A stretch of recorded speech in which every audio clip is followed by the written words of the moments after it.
Hi guys, it's story time. This book is called Priscilla and the Pink Planet.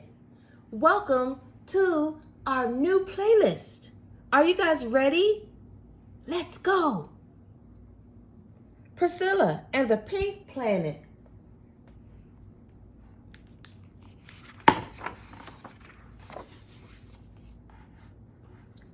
Gazing up at the sky on a very clear night, you may see a star with a curious light. Well, that star's red. To yourself you may think, but study it close. It's a planet. It's pink.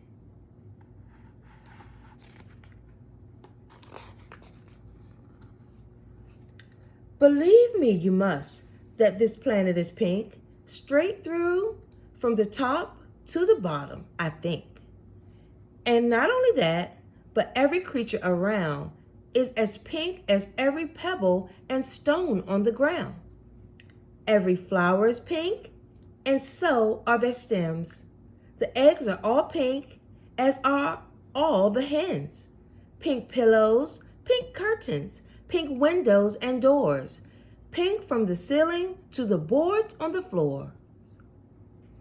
Pink apples, bananas, pink oranges too, pink bicycles, pink rubber on the sole of your shoe, pink rivers, pink fish, pink grass and pink sky.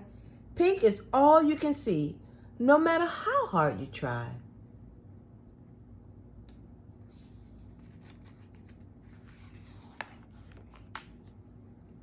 Of all the colors, some think pink is the best.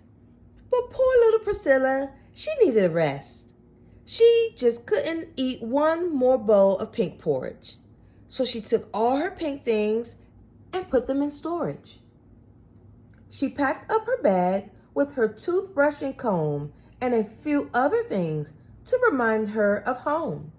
Then waving goodbye, she set off to discover somewhere on that world at least one other color.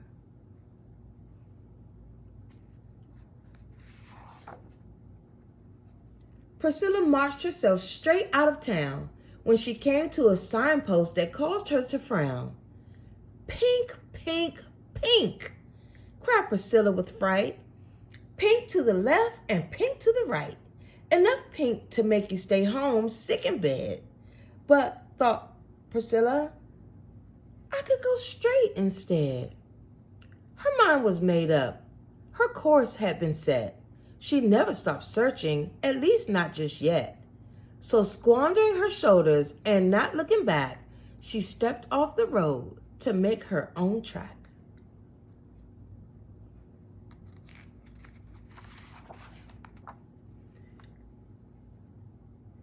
She meandered through meadows of pink fire flowers and down into canyons with pink spiraling towers. She climbed into treetops and crept under hedges. She looked behind rocks and peered over ledges. She waded through swamps that had a gurgling stink. Even that muck, you guessed it, was pink.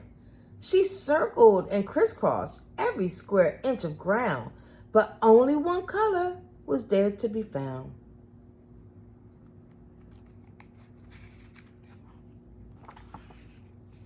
When finally she came to a great pink pole tree, she threw her hands up and dropped to one knee. Please give me a signal. Just show me a sign. Is there some other color in this pink world of mine? Suddenly, drifting as if from thin air, a creature appeared to answer her prayer. A butterfly hovered at the tip of her nose. Oh my, gasped Priscilla. What colors are those?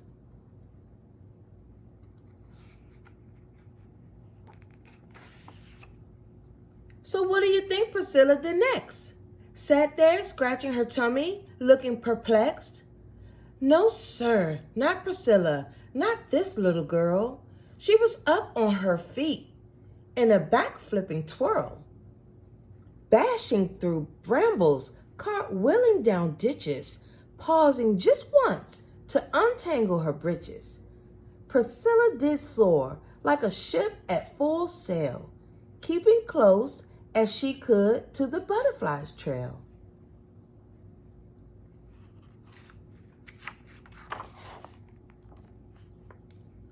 Then the butterfly, who had been traveling top speed, fluttered down for a rest on a pink cluster weed.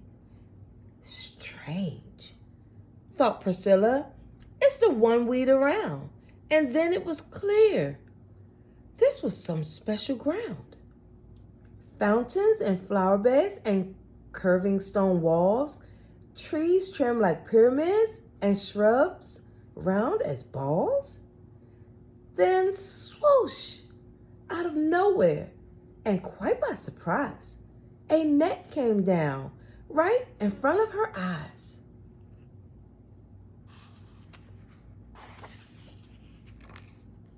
There stood a woman in a frilly long gown, with a cape and a ring and a net and a crown.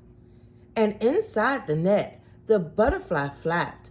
Priscilla knew then and there the creature was trapped. Now look, little girl, just what do you think? Don't you know who I am? I'm the great queen of pink. This whole planet is mine, ocean and land. And unwelcome visitors are one thing I can't stand.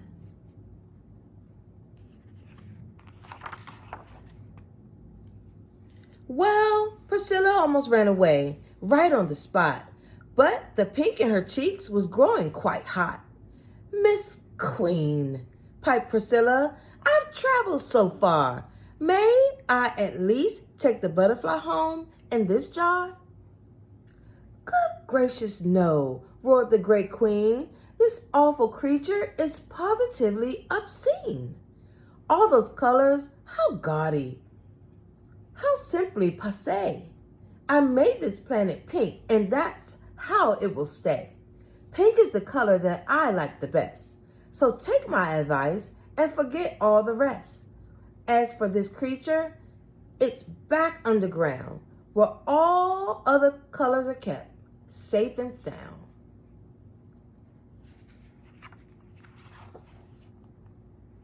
Well, Priscilla just couldn't believe what she heard. Hiding those colors? Good grief, how absurd.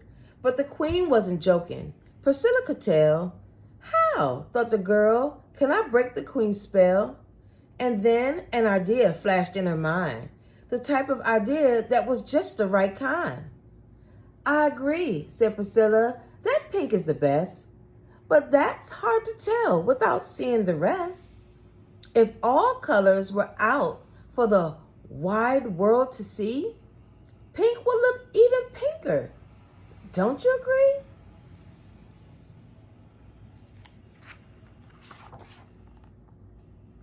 The queen seemed a bit puzzled. She scratched at her chin. But then her face spread in an ear-to-ear grin. My dear little girl, why hadn't I thought of that? What would be thin if something else weren't fat? What is short without tall? Big without small? What is hot without cold after all? Of course we need colors. What would one color be without all of the others for the whole world to see? Then the queen waved her net to the left, to the right. She sang out a spell about colors and light. Then, suddenly, colors started just popping out.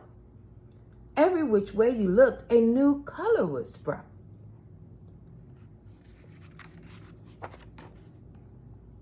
Priscilla gasped in amazement at the sight of green trees.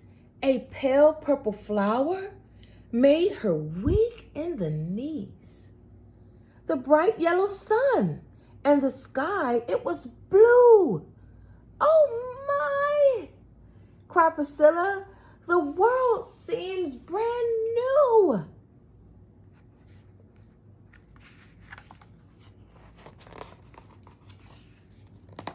The queen kissed Priscilla and patted her head. "Dear child, you're right," was the last thing she said. Then, poof, she was gone, as quick as she'd come. Yet Priscilla knew her adventure wasn't quite done.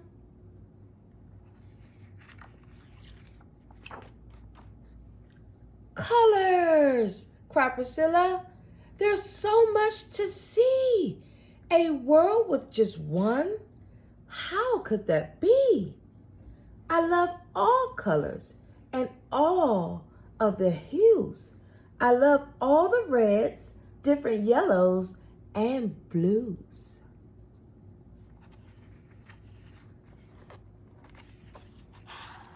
Then, bursting with joy, cartwheeling with glee, Priscilla raced home, loving all she could see. The end.